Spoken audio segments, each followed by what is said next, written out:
A few months ago, the latest Battlefront game was released on the PS4 and Xbox One. It was a very anticipated game since there hadn't been a console release of a Battlefront game in quite a few years. However, upon its release, it was met with a lot of disappointment. So why were people disappointed with the game? Well, maybe we can find the answer to that by taking a look at the series on the PS2, starting with the first game, which was developed by Pandemic Studios and was published by LucasArts. The original Battlefront itself was met with mostly positive reception from both critics and players.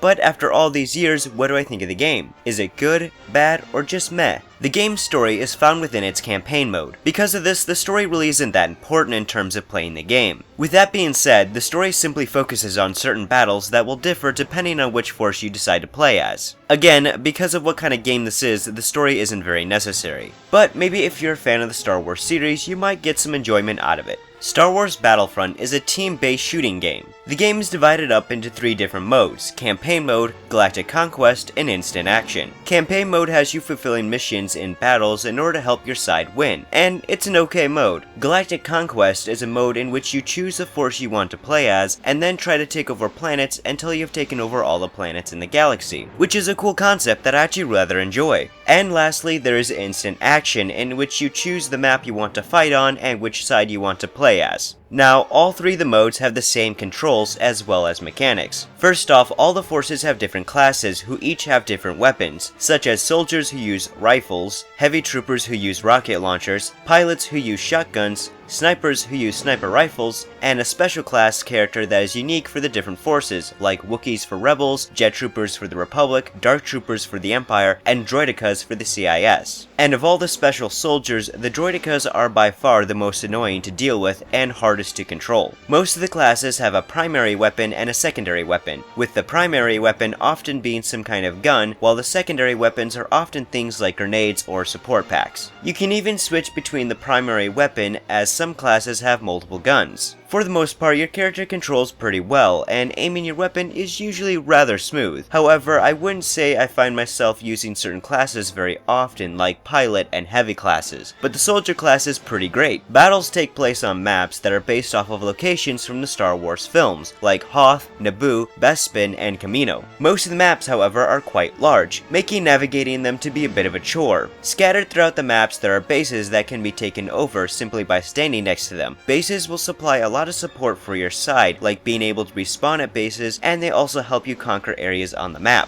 There is a mini map that you can use that does help in navigating the map, finding the location of bases, and even letting you know where allies and enemies are. You can also find ammo droids who will refill your ammo, and health droids who will restore your health, which are helpful when you have a moment of cooldown. On certain maps, there are vehicles you can use. Some are flying vehicles like snowspeeders, while others are vehicles that are more grounded like tanks, AT-AT walkers, and speeders. Controlling vehicles for the most part is kind of awkward, and these controls will differ between vehicles. Again, they're not awful to control, just awkward. And lastly, on certain maps, there are NPCs who will fight both sides or just one side, depending on which map you're on. These would include the Tusken Raiders, Ewoks, and even Gungans. Visually, the game looks rather good. Character models have good detail to them and have some good animation. The maps are also very well detailed, with some maps having some nice references to the films, like Luke's home in the Tatooine Dunes and the bar in Mos Eisley. The music is also very good since most of the music comes from the films. All in all, it's a fun game. Fighting on maps based on areas found in the films is a very fun experience, even if certain maps are quite large. The different classes help add some variety, and Instant Action and Galactic Conquest are both fun modes to play. However, the game does lack by having so few modes, and vehicles are awkward to control. Star Wars Battlefront is a good game.